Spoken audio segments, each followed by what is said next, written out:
പ്രവാസികളുടെ അത്യുന്നത സഭ എന്ന് കൊട്ടിഘോഷിച്ച് രൂപീകരിച്ച ലോക കേരള സഭയിൽ പ്രവാസികൾ ഉന്നയിച്ച അനേക ആവശ്യങ്ങളിൽ ഒന്നുപോലും പരിഗണിക്കാതെ പ്രവാസികളെ അവഗണിക്കുകയും ചൂഷണ വിധേയരാക്കുകയും ചെയ്യുന്ന സമീപനമാണ് കേരള സർക്കാർ തുടർന്നു വരുന്നതെന്ന് മുസ്ലിം ലീഗ് സംസ്ഥാന ജനറൽ സെക്രട്ടറി PMA സലാം പറഞ്ഞു. കേരളത്തിന്റെ സ്വന്തം വിമാനം കേരള ഗവൺമെന്റ് ഉണ്ടാക്കും എന്നൊക്കെ പറഞ്ഞിട്ടുണ്ട്. അതുപോലെ തന്നെ തിരിച്ചു വരുന്ന പ്രവാസികൾക്ക് അവരുടെ തൊഴിൽ നൈപുണ്യമനുസരിച്ച് സ്വയം തൊഴിൽ കണ്ടെത്താനും ഉള്ള അവസരങ്ങൾ വ്യവസായശാലകൾ ഉണ്ടാക്കും അദ്ദേഹം പറഞ്ഞതാണ്. തിരിച്ചു വരുന്ന പ്രവാസികൾക്ക് പലിശരഹിത വായ്പ നിബന്ധനകളില്ലാതെ അതിന് പരിധിയില്ലാതെ എത്ര വേണമെങ്കിലും നൽകും മുഖ്യമന്ത്രി പറഞ്ഞു. 2016 കഴിഞ്ഞിട്ട് 9 വർഷത്തിലേക്ക് കടക്കുകയാണ്.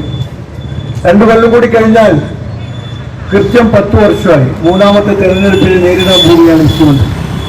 വളരെ വിനയപുരസ്സരം മുഖ്യമന്ത്രിയോടുള്ള എല്ലാ ബഹുമാനവും വെച്ചുകൊണ്ട് ചോദിക്കട്ടെ, അദ്ദേഹം പറഞ്ഞ ഈ കാര്യത്തിൽ ഏതിനെങ്കിലും ഒന്നിന് പരിഹാരമുണ്ടാകും?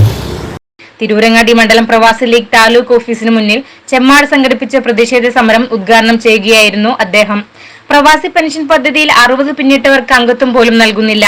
പ്രവാസി പുനരധിവാസം ഇപ്പോഴും ജലരേഖയാണെന്നും പ്രവാസി പദ്ധതി വിഹിതം വെട്ടിക്കുറച്ച ബജറ്റ് അവഗണന തുടരുന്നതിന്റെ ഉദാഹരണമാണെന്നും സംസ്ഥാന പ്രവാസി ലീഗ് പ്രസിഡന്റ് ഹനീഫ മുനിയൂർ പറഞ്ഞു. മണ്ഡലം പ്രസിഡന്റ് PMA ജലീൽ അധ്യക്ഷത വഹിച്ചു.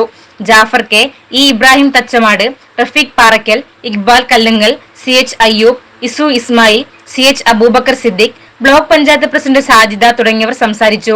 ചാത്തമ്പാടൻ മുഹമ്മദ് അലി, റഫീഖ് ഉള്ളണം, KK ഇല്യാസ്, മുസ്തഫ കോണിയത്ത്, MC ബാവ, മുഹമ്മദ് കുട്ടി, Sattar Perumanna, Rasheed ഏലായി, BK Muhammad Ali, Samad Kodinhi, VP Latheef, Saleem Thennala, Zubair Panthakkan, T Saidalavi, MA റഹീം, ഒടുങ്ങാട്ടി ഇസ്മായിൽ, സൈദലവി കളത്തിങ്ങൾ തുടങ്ങിയവർ നേതൃത്വം നൽകി.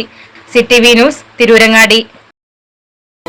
മാംഗല്യ സ്വപ്നങ്ങൾ പൂർണ്ണമാവാൻ മാനസ സിൽക്സ് ആൻഡ് സാരീസ്, ചെമ്മാട്, മണ്ണാർക്കാട്.